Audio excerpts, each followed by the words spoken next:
The building felt different the next morning. Not quieter, but more awake. Ayan stood near the elevator, staring at the glowing floor numbers.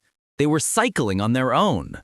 4, 5, 3, 8, then suddenly 12, even though the building didn't have a 12th floor. The elevator dinged and the doors creaked open without being called. Cold air spilled out of it, rolling onto the hallway floor like fog sliding across water. Sarah walked up beside him, still shaken from what had happened the previous night. "We need to check the stairwell," she whispered, but her voice carried strangely, echoing as if she was standing inside a giant empty room. Ayan nodded, though his hands trembled slightly. The voices from beneath the floor had followed him in his sleep. He couldn't forget them. The stairwell door groaned as Sarah pushed it open. The sound stretched too long, as if something inside the doorframe was resisting. The air inside was colder, unnaturally cold. Their breath fogged instantly, though the sunlight in the hallway was warm. The first thing they noticed was the staircase itself. The concrete steps were wet, like condensation had formed everywhere. Something dripped from the ceiling, slow, rhythmic drops hitting metal with a hollow clink. Ayan shined his flashlight upward, but the light didn't reach the next floor. It dissolved into darkness only a few steps above. Sarah took one step down, then stopped immediately. The step behind her vanished. Literally gone. The stair she came from simply melted into shadow as soon as she lifted her foot. Ayan reached back to touch the door. It wasn't there anymore. Only darkness. They both froze. Somewhere deep below, far beneath the floors, something massive shifted. The entire stairwell vibrated like a throat swallowing. Cold air rushed upward, carrying whispers with it. Hundreds of voices talking at once, each saying different words, all of them terrified. Ayan grabbed Sarah's hand tightly. Something was coming up toward them. Not slow, not unsure, but fast, climbing.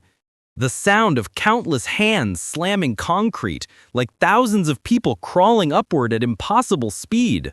Sarah stepped backward on instinct. Her heel met nothing, just empty air. The steps were disappearing behind them every few seconds. They had no way up and no way down. A faint light flickered far below, like a candle trying to breathe. It pulsed in slow, rhythmic intervals. With each pulse, the crawling sounds paused, then resumed stronger, as if the light was its heartbeat. Sarah whispered, "What if the thing under the building isn't alone?" But Ayan didn't answer. His eyes were fixed upward. There, just barely visible through the thick darkness, a silhouette leaned over the railing above them. A woman-shaped figure, too thin, too tall, her neck stretching unnaturally far down like a rope. Her skin shifted rapidly, like something alive was moving under it. The figure tilted her head, the skin around her face rippled, and something inside smiled. The stairwell shook violently, steps broke like chalk snapping. The crawling noise was now just a few meters below. Hot breaths, hundreds of them, rising fast. Sarah grabbed Ayan, pulling him sideways as concrete cracked under their shoes. A section of the stairwell collapsed, revealing open air leading straight into a giant dark shaft below. Something moved inside the shaft, huge, serpentine-like, coiling around the structure. Ayan stared down and finally saw it, a colossal shape sliding against the walls, its body scraping concrete, its movements impossibly smooth and deliberate. It wasn't climbing. It was waiting for them to fall. Sarah screamed as the railing snapped beside her. Ayan grabbed her wrist, pulling her away from the drop.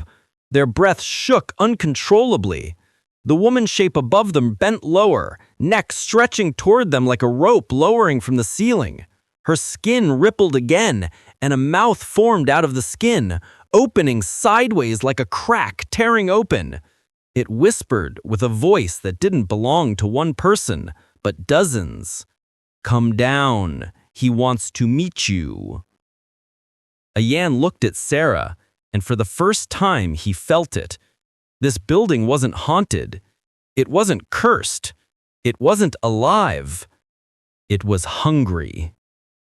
The stairwell twisted beneath them, like a throat tightening. The darkness below surged upward, swallowing steps, walls, sound. Sarah grabbed the sidewall, her nails digging into cold metal. Ayan held on to her, refusing to let the building take her. "Run!" he yelled, even though there was nowhere to run. But the stairwell shifted, suddenly, brutally, throwing them sideways into a small landing they hadn't seen before. A door slammed shut behind them on its own. Everything went silent. They weren't in the stairwell anymore. They weren't even sure they were in the building.